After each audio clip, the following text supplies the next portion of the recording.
Hey, this is Diane from Teach Pre-K, and last week someone asked if they could kind of have me explain and show my linear calendar that I use with my pre-K class. I don't really use it with my 3-4s because their concept of time is just not as developed as the pre-K kids. And going past the number 10 into the teen numbers wouldn't have as much meaning for them. They're not going to catch on as much. So I tend to fill my circle time for them with different number activities and different kind of counting games than going through the calendar. But I will show you the calendar. Okay, here is my calendar area. Here I've got my month is January, my year is 2025, and today is Monday. I'm going to change my month to February because it is February 1st today. Holy moly. Finally, January's over. But I want to show you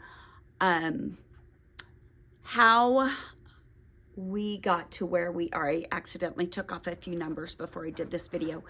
But what I'll do is we will go through and I'll say, okay, you guys, it's still January. So on Monday, I'll go, we have a new month. This month is February. It's still winter. Our year is 2025. Today is Monday. You guys, I do not always do the month, the day, and the year. I concentrate mostly on the number days. These are my January numbers. They're all on these little snowflakes. My February are on hearts.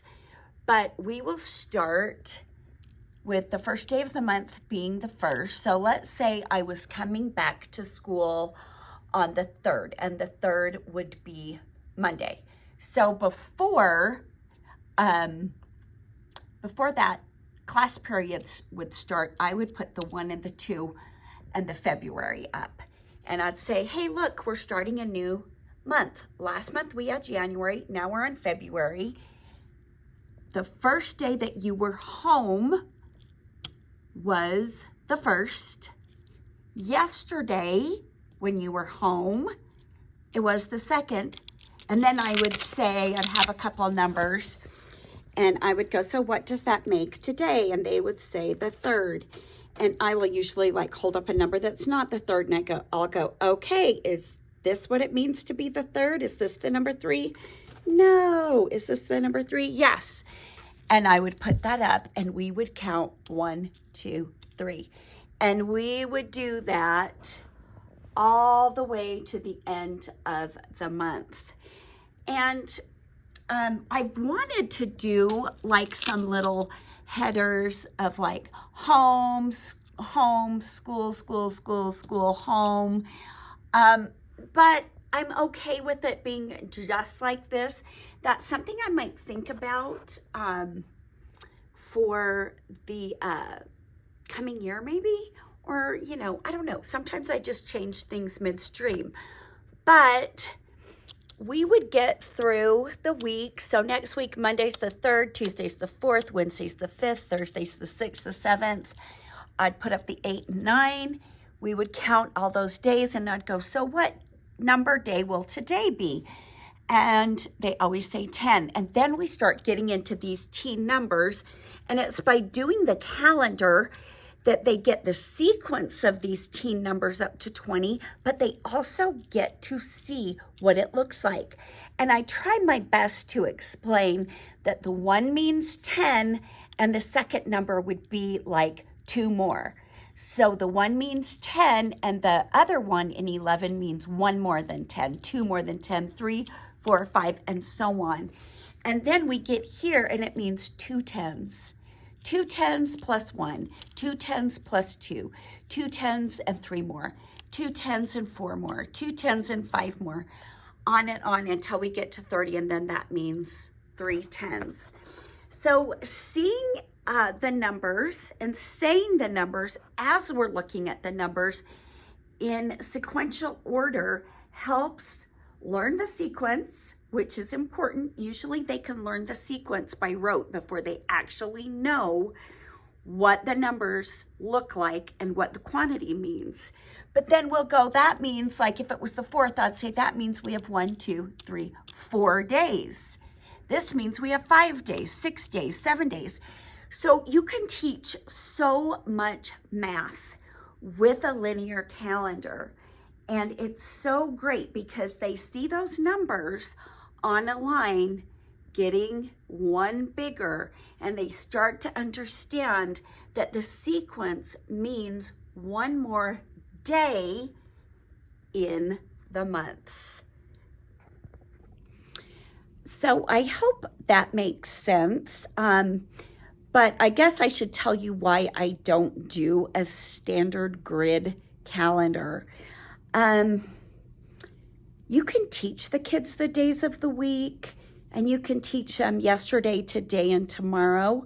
But those are really abstract ideas. And developmentally, it's not really until the end of the pre-K year where they really start to understand what all that means. And some of them don't really understand that until they're into their kindergarten year. So it's just a way of keeping learning the days of the month developmentally appropriate, which is learning the sequence of numbers, learning to identify the numbers, then learning that each one means one more, 1 through 10.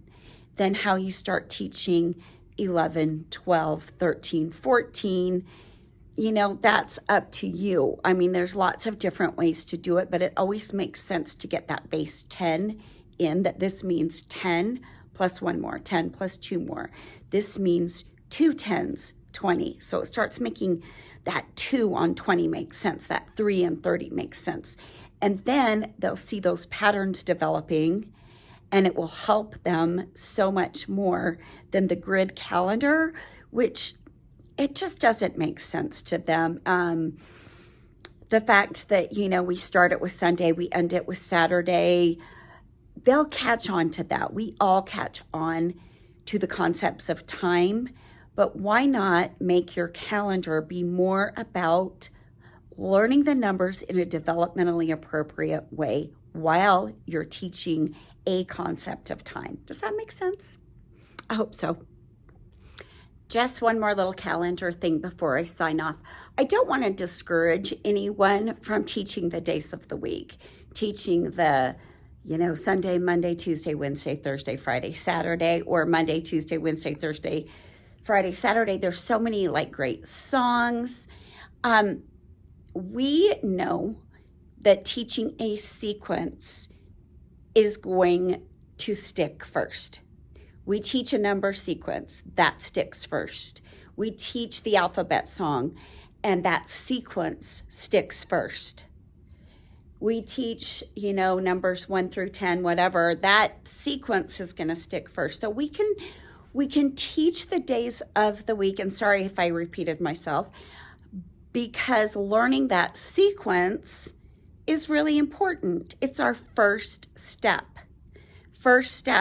to learning what those days or those words that mean days in that sequence really mean and how they pertain to our daily life. Learning the sequence is always the first step. So I don't focus on it and I don't spend much time on it just because I think there's other things that I can use that time for that are going to be more valuable to my students. I have 2 very short classes. They're 2.5 hours long. We have to go outside. We have to have snack. We have to have center time, circle time.